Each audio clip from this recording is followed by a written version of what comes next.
LDS scripture and theology clearly teaches Jesus is eternal and not created.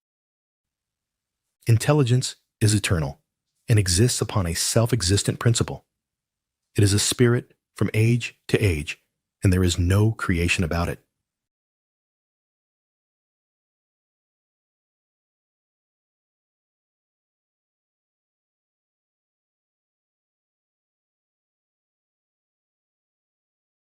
Reason 1. Jesus was in the beginning with the Father and created all things. And the Lord God said unto Moses, For mine own purpose have I made these things. Here is wisdom, and it remaineth in me.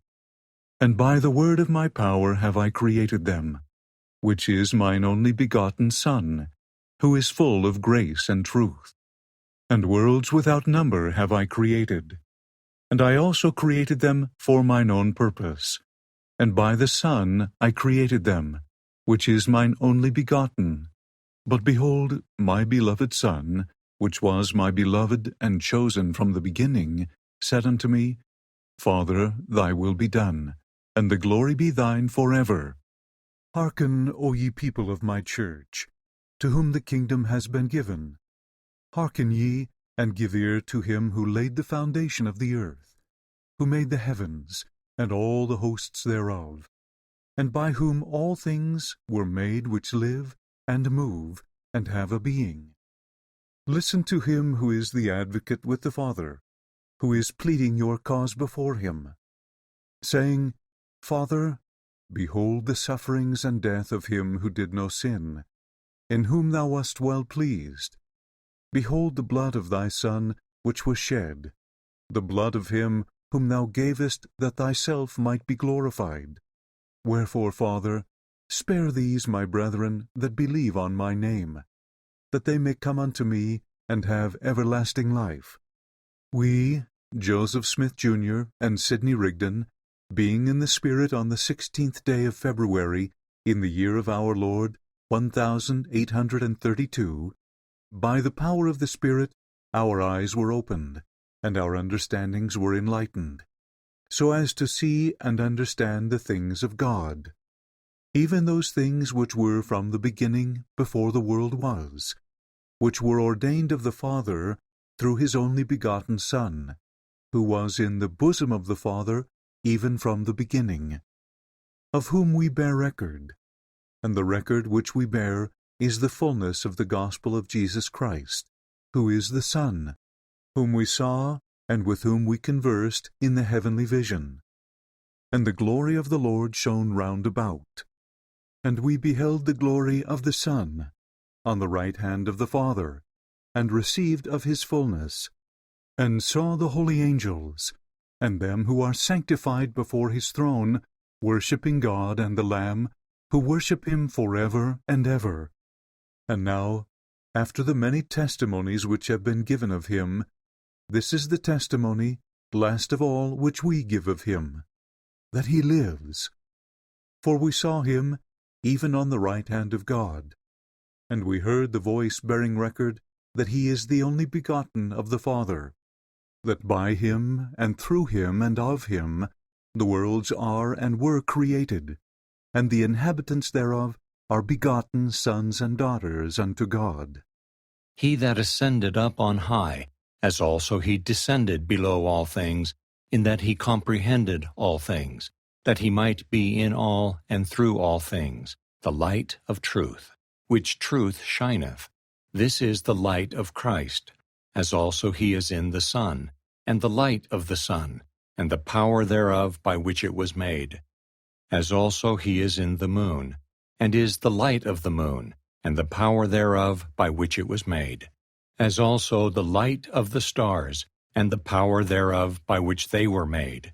And the earth also, and the power thereof, even the earth upon which you stand.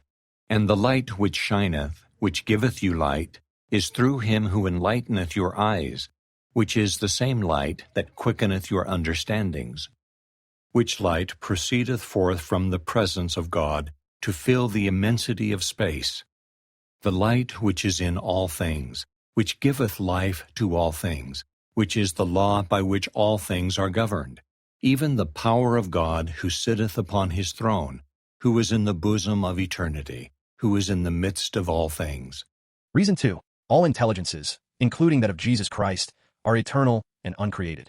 Ye were also in the beginning with the Father, that which is Spirit, even the Spirit of truth. And truth is knowledge of things as they are, and as they were, and as they are to come. Man was also in the beginning with God. Intelligence, or the light of truth, was not created or made, neither indeed can be. All truth is independent in that sphere in which God has placed it, to act for itself, as all intelligence also. Otherwise there is no existence. As also if there be two spirits, and one shall be more intelligent than the other. Yet these two spirits, notwithstanding one is more intelligent than the other, have no beginning. They existed before, they shall have no end, they shall exist after. For they are nolam, or eternal. And the Lord said unto me, These two facts do exist, that there are two spirits, one being more intelligent than the other. There shall be another more intelligent than they. I am the Lord thy God, I am more intelligent than they all. We say that God himself is a self-existing being. Who told you so? It is correct enough. But how did it get into your heads? Who told you that man did not exist in like manner upon the same principles? Man does exist upon the same principles. God made a tabernacle and put a spirit into it, and it became a living soul. The mind, or the intelligence, which man possesses is co-equal or co-eternal with God himself. Is it logical to say that the intelligence of spirits is immortal, and yet that it has a beginning? The intelligence of spirits had no beginning, neither will it have an end. That is good logic. That which has a beginning may have an end. There never was a time when there were not spirits, for they are co-equal or co-eternal with our Father in heaven. I take my ring from my finger and liken it unto the mind of man, the immortal part, because it had no beginning. Suppose you cut it in two. Then it has a beginning and an end. But join it again, and it continues one eternal round. So, with the spirit of man, as the Lord liveth, if it had a beginning, it will have an end. All the fools and learned and wise men from the beginning of creation, who say that the spirit of man had a beginning, prove that it must have an end. And if that doctrine is true, then the doctrine of annihilation would be true.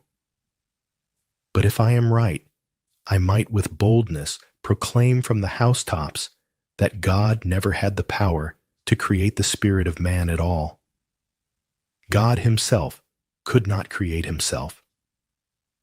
Intelligence is eternal and exists upon a self-existent principle.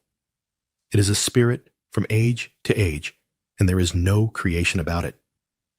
All the minds and spirits that God ever sent into the world are susceptible of enlargement.